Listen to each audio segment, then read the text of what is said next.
Wayo, soja yana kulle kofa. Jikunan sun daukar ma. Nan ba bakin iyakan naka bane da zaka nuna mana wata isa. A nan mu muke rike da kowane tsari da 'yan sanda da doka. Za mu iya kaga maka laifin ƙarya a garkame ka. Me ka tsaya kana yi ne? Ka dakatar da wannan sojan mana. Sakaran banza to shi dan sanda ne.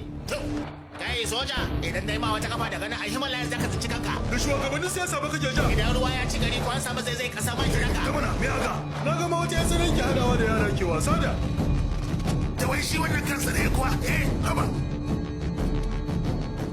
Ka bar hada wannan ya tsanan yayin da muke ma magana ko ba ka ji ne? Ka ce wani abu mana. To shikenan. Tunda kun buƙaci hakan, to zan ba ku wani labari. Wannan wani abu ne da na shaida tun lokacin ina karamin yaro. Da kai wani waje mai suna Buripalem kusa da Tanali. Akwai wani tsoho da ya shuka shinkafa a wajen. Shinkafa ta girma sosai. Cikin dare kawai sai wani bera ya zo. Ya fara cinye shukar. Tsoho ya fusata. Kai bera, me yasa kake lalata min amfanin gonata?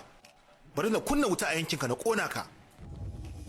Hakan ta sa bera ya ji jiki masa ta tabu. Da daddare ko wannan bera ya haɗo kan beraye 100.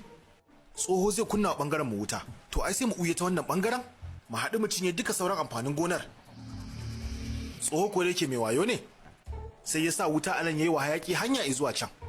Haka wannan hayaki ya turnike duka berayen nan suka sheka zuwa barzahu. To kai anan yanzu me ne babu labarin wasu banzayen beraye? To ai da ke labarin na da kamanceceniya da wannan labarin namu yan labai. Wannan shine asalin beran da tsohon ke so ya sheke. Ku kuma ku ne beraye da suka zo mara mishi baya. Tsoho saboda shi manomi ne shi yasa ya kunna wuta, amma ni kuma soja ne ba? Shi yasa na kera nakiya.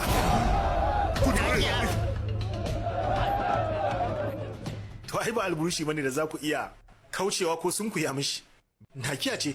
Ai ya labe fata zai da ku a ko ina kuke. Duk wanda ya motsa zan ja wannan wayar.